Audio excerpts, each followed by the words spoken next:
hata imekuwa mtu akiwa ndani ya Kristo amekuwa, nani amekuwa? Huyo mtu amekuwa kiumbe kipya. Ya kale yamepita,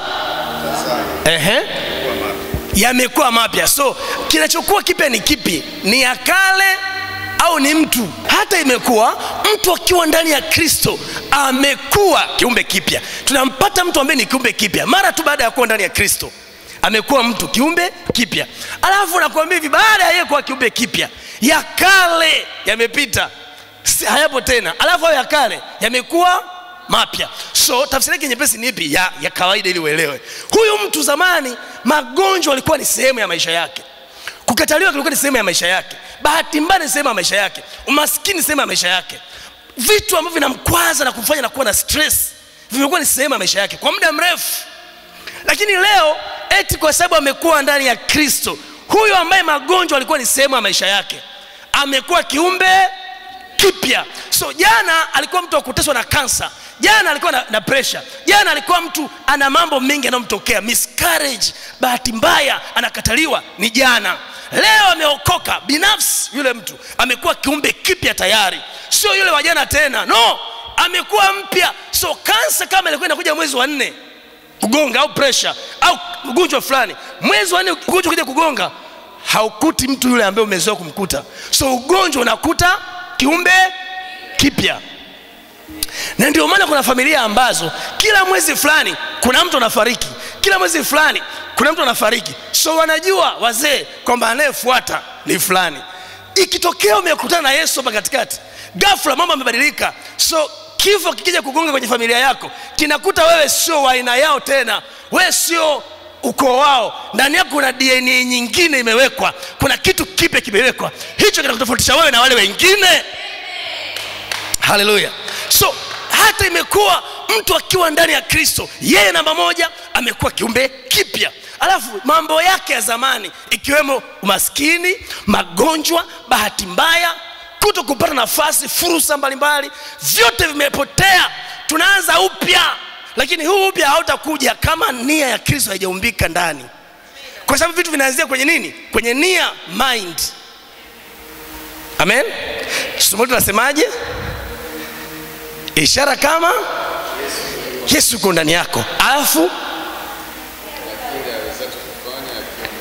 sasa baada ya somo hili nataka wewe ujue Yesu anaweza kufanya nini na wewe, sio na mchungaji, sio na nabii, na wewe personally, wewe as a person, kama mtu. Tunaanza vizuri. Hata imekuwa mtu akiwa ndani ya Kristo amekuwa kiumbe kipya. Kwa nini kiumbe kipya? Kiumbe cha zamani, dhambi ilikuwa ni kitu nashindana nacho. Kuacha dhambi ni ngumu, kuacha uongo ni ngumu, kuacha uzinzi ni ngumu, kuacha uasherati ni ngumu. Kwa nini ni ngumu? Kwa sababu ni kiumbe cha zamani.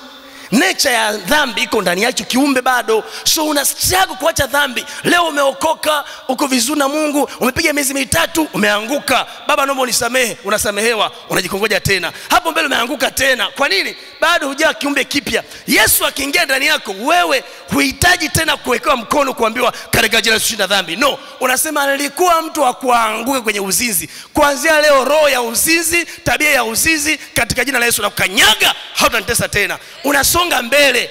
Yule mrembo ambaye ulikuwa ukimuona na sisimkwa, leo hata ukiletewa hivi unamwambia dada shalom, Bwana Yesu asifiwe, Yesu anakupenda. Mwenyewe anashangaa, ukinionaga unapagawa. Leo kulikoni?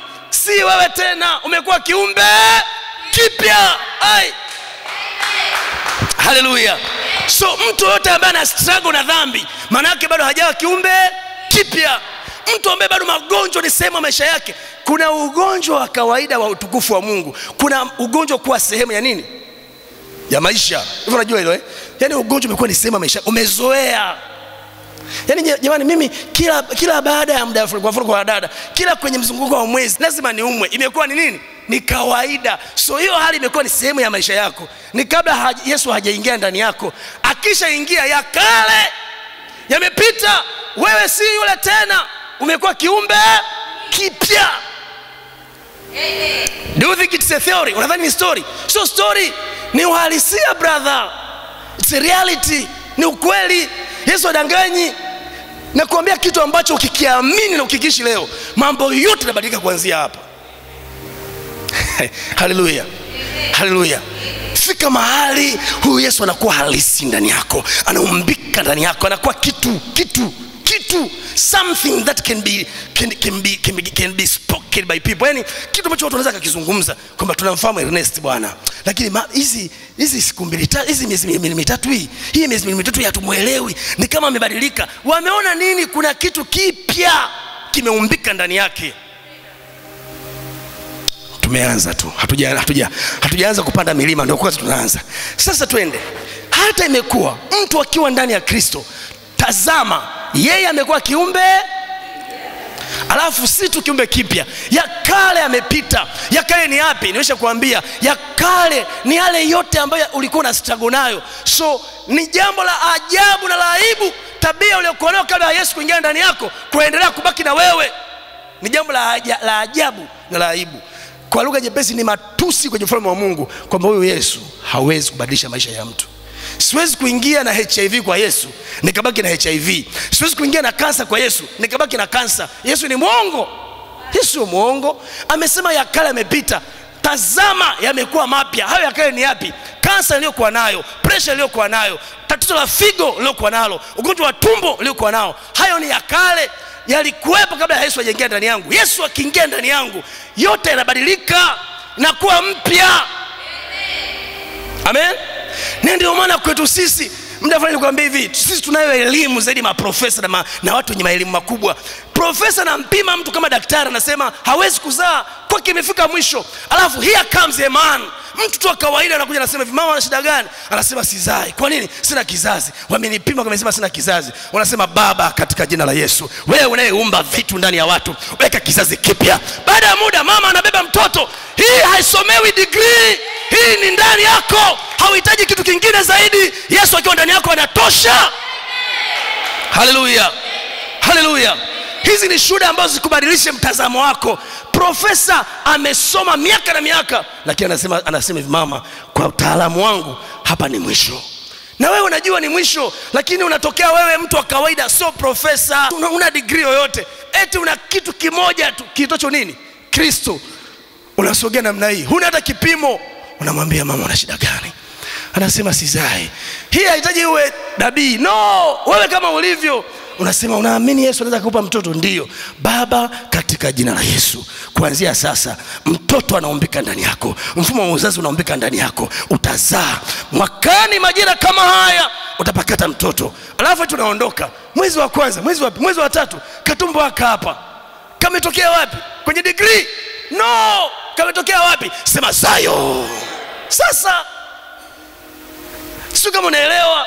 Na ndio maana mtu aliyeokoka ni mtu hatari sana, ambaye dunia inamuogopa. Wewe jiulize, kwa nini waliokoka wanapigwa vita? Yaani leo hii baa ikifunguliwa ikipiga muziki mpaka asubuhi watu hawashtuki. Kanisa kifunguliwa watu wakianza kuomba watu wanapiga kelele. Kwa nini? Wanaogopa nini? Kuna kitu ambacho dunia haikielewi ndani yetu. There is something. Kuna kitu ambacho kikikaa ndani yako, shetani anakuwinda usiku na mchana akutoe kwenye hicho, kwa sababu anajua hatari yake. Hatari yake kina uwezo kubadilishia maisha ndani ya muda mfupi, lakini inahitaji uwe na design spirit, roho ya ufahamu ya kutambua kwamba nimebeba kitu cha namna gani.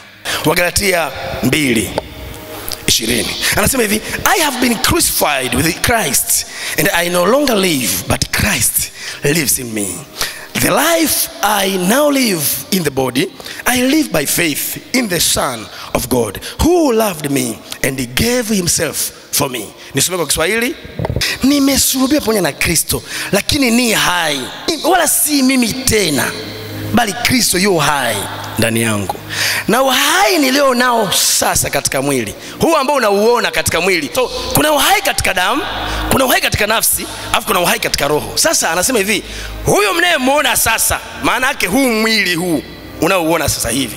Anazungumza hapa, anasema hivi, nimesulubiwa pamoja na Kristo, lakini hai, wala si mimi tena, bali ni Kristo ndani yangu. Alafu anasema hivi, uhai nilio nao sasa, uhai nilio nao sasa, sasa huo uhai katika mwili, anazungumzia uhai gani? Katika nini? Katika damu. Damu si ndio mwili? Uhai nilionao katika mwili ninao katika imani. Maana yake nini? Uzima huu unaouona ndani yangu, uzima huu. Mimi ukiniuliza Dennis, hapo ulipo unasikia kichwa kinauma? Hapana. Miguu? Hapana. Tumbo? Hapana. Macho kipofu? Naona. Masikio? Nasikia. So uhai nilionao katika mwili ambao unauona na uwezo wa kutembea hivi, napiga movement, nabeba mizigo, naongea, huo uhai pia ninao katika nini? Katika imani. Maana yake nilivyo hivi unavyoniona hivi nimekamilika, na napaswa pia kuwa hivi nikamilika katika roho, ndo katika imani sasa huko. Si ndio? Kuna namna tumbo litasikia njaa, litahitaji kula. The same katika roho, utu wako wa ndani, kuna muda unahitaji nini? Kula neno la Mungu. So kama huu mwili nikiunyima chakula nadhoofika, wewe katika roho tena ukikosa neno la Mungu unafanyaje? Unadhoofika, si ndio? Ukinifumba macho na mimi kaniambia tembea, naweza nikafika salama kweli? Siwezi. Rohoni pia hivyo. Uhai katika roho, katika imani. Ukifungwa macho ya roho huoni, huwezi kupenya kwa sababu umezuiwa, huoni. Si ndio? Nisiposikia taarifa fulani nitakuwa nyuma ya muda. Sijui nani ni rais wa leo, sijui nini kinaendelea. Kwa nakuwa nyuma ya muda kwa sababu sina ninachosikia. Sisikii mabadiliko yanayoendelea. Ukiuliza huu ni mwaka gani? Sijui kwa sababu sijasikia, sijaona. So nakuwa nyuma ya muda. Rohoni pia usipokuwa na uwezo wa kusikia sauti ya Mungu, usipokuwa na uwezo wa kuona, unakuwa nyuma ya muda pia. Maendeleo yanakuwa sio sehemu yako kwa sababu uko nyuma ya muda, hujui kinachoendelea. Sio kama andiko umelielewa? Uhai nilio nao sasa katika mwili, ninao pia katika imani. Najuaje kama Kristo halisi yuko ndani yangu? Nitajuaje sasa? Pengine nimeokoka lakini sijijui. Kuna watu wanaamini kuokoka ni kwenda kanisani Jumapili, wakishatoka ibada ni watu wa kawaida. Ndio maana kuna watu wanatafuta prophet, naomba niombe. Unamwambia umeokoka, anakuambia nenda kanisani. No, umeokoka. Neno umeokoka inamaanisha Kristo halisi yuko ndani yako. Kama Kristo halisi yuko ndani yako, sihitaji kukuombea kwa sababu najua niliye mimi yuko wapi. Kwa hiyo ninachokifanya nakupa nini tu? Maelekezo kwamba kwenye hili fanya hivi na hivi na hivi. Kwa hiyo kama tusipojua haya na kueleza sasa, tutakuwa watumwa kwa muda mrefu, walokole wenye miaka mingi, lakini hatuna mabadiliko yoyote yale ambayo dunia inatutazama na kujifunza kwetu. Yesu anapokuja ndani ya mtu,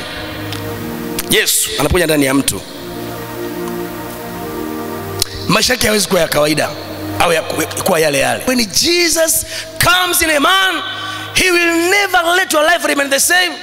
Hata ruhusu maisha yako ya kawaida. Hii ni point ya msingi. Yesu akiingia ndani ya mtu, hawezi kuacha maisha yake kabaki yale. Hii sahau, haiwezi kutokea milele. Hakuna mtu aliyempokea Yesu na maisha yake kawa yale. Ukiona umempokea Yesu maisha yako ni yale, huyo sio Yesu. Yani kama eti umempokea Yesu, alafu eti Jesus has entered inside of you, then you have the same life as you used to have. That's not Jesus. Huyo sio Yesu mzee. Ni Yesu gani unampokea alafu eti maisha yako yanakuwa yale? Haiwezekani. Brother, Petro unamjua? Alikuwa nani? Mvuvi. Petro alikuwa mvuvi, mtu wa kawaida. Baada ya kukutana na Yesu, Petro baadaye anaambiwa mtu amekufa. Mtu ambaye alikuwa ni mvuvi, hajasoma, hana degree, hana masters yoyote, anaambiwa Tabitha amekufa. Jamaa anasema twendeni. Anafika nyumbani, eti hasemi nina degree ya kufufua. Anajua kuna kitu anacho ndani. Anasema Tabitha, inuka. Mtu anainuka. Mzee, hii kitu ameipata kwenye chuo kikuu cha Dar es Salaam? No, Yesu ameingia ndani yake. So hii kuambia Yesu akiingia ndani ya mtu, maisha yake hawezi kuwa yale, lazima yabadilike. Lazima badilike. So unajuaje kama Yesu yuko ndani yako? Yaangalie maisha yako nyuma, angalia maisha yako baada. Kabla Yesu nilikuwaje? Mimi Dennis kwa mfano, kabla Yesu labda nilikuwa mtu wa totos. Dada mrembo akatishi mbele yangu, ni kabla ya Yesu. Leo Yesu ameingia, nikimwona dada mrembo, ile akili ya kumfuata kumtongoza hainijii tena. Naanza kuwaza kumhubiria injili. Hivi nafanana na yule kweli? Zamani kiu ya pombe hainitoki. Nikiwa na stress nawaza pombe, hiyo ni zamani. Nikiwa na hela nawaza starehe, hiyo ni zamani. Leo hii fedha yangu nawaza kuwekeza kwenye ufalme wa Mungu, nawaza kujenga nyumba, nawaza kusaidia watu, nawaza kufanya maendeleo. Hivi mimi ni sawa na yule kweli? Hapana. Zamani ukinikwaza ni matusi, maneno, vurugu kabla. Leo nimeokoka ndani yangu, nikikwazwa ikinifika hapa natamani kuongea, kuna kitu kinaniambia no. Uwe na kiasi. Kiasi ni sehemu ya tunda la Roho. Ghafla najikuta najizuia, mimi ni sawa na yule kweli? So Yesu akiingia ndani ya mtu, maisha yake yanabadilika, anakuwa na mtazamo mpya, tabia mpya, mwenendo mpya. So unajua kabisa uko ndani yako, lazima uangalie kwanza tabia zako za mwanzo. Jiangalie mwanzo na leo, uko sawa? Jicheki tu mwenyewe. Mimi wa miaka 2 nyuma na leo, hivi niko sawa kweli? Hii ni wewe. Hii hauhitaji mtu mwingine, hii ni wewe. Kuna watu leo wanasema wameokoka, lakini wana boyfriend na ma girlfriends na wanakutana na sexy, wanakutana kimwili na wanasema wameokoka. Brother, hao hawajaokoka, hao ni waongo tu. Ukiokoka hiyo kiwi inaondolewa. Unakuwa na muda wa kusubiri, na unajua nasubiri kwa sababu sitaki kuchafua hekalu la Roho Mtakatifu. Lakini tunao waimbaji, tunao mabinti wazuri kanisani na vijana wameokoka, wanaimba vizuri, baadaye wanakutana chobingo. Sema chobingo. Wanakutana chobingo, wanafanya matukio yao huko. Alafu tukutana huko, oh Bwana umetamalaki, hakuna aliye kama wewe Bwana. Na sisi kwa sababu tuko hapo, hatuna roho ya kutambua kama hawa ni wazinzi na waasherati, tunasi tunaitikia oh Bwana unamkuta nabii naye yuko ana celebrate hapo. Jana walikuwa guest sasa, lakini nani ajuae? Mchungaji haoni rohoni, vijana wachafu, lakini kwa sababu pambio inapigwa kwa sauti za kuvutia, wote tuko Bwana umetamalaki, oh hakuna aliye kama wewe. Anayeimbisha na mwimbaji mwenzake hawaongei, wamenuniana. Kisa kuna msista mgeni, jamaa kamwahi kabla ya huyu, kwa huyu amemnunia huyu, kwa nini memwahi msista mgeni wakati nakuambia wa kwangu? Yesu ameingia ndani yao? No. Yesu akiingia ndani ya mtu, anaondoa shauku zote za tabia za mwilini, anaweka shauku zote za mtu wa rohoni. Umeelewa kweli? Umeelewa kweli? Brother, umeelewa kweli? Yesu hawezi kuingia ndani yako akakufanya akakuacha ukabaki na tabia zako. No. Akiingia anaondoa. Ukifanya kazi ukiwa peke yako, ukisikia kuchoka hivi, unaenda kwa Mangi, nipe sports hapo. Si ndio? Nipe sports. Nipe sports Unapewa sports nini mtu mzima? Mbele jua kali. Huna hata aibu, jua kali. Umeweka namna hii.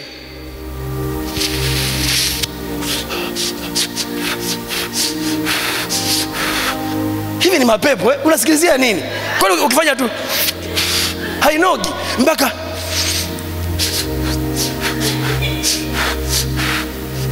hiyo unatafuta nini? Hii nini? Hii unatafuta nini mzee? Hii ya kufanya nini? Ni steam Steam unatafuta, si ndio? Steam inatafutwa hapo. Haogopi mchana kweupe, na anaona tu ni sawa. Amewasha sigara yake namna hii. Wengine anaweka huku mnaongea. Yaani unakwambia afu na wengine sana nakufanyia kufuru, inatokea huko sasa pwani. Mwanadamu anafuka. Afu alichonunua kimeandikwa onyo, uvutaji wa sigara ni hatari kwa afya yako, lakini hajali. Kwa nini? Light hajaingia, Kristo hajaingia ndani yake. Kwa hiyo jamaa ambaye alikuwa anafanya hivi mbele za watu, eti leo ameokoka, Kristo ameingia ndani yake, unampelekea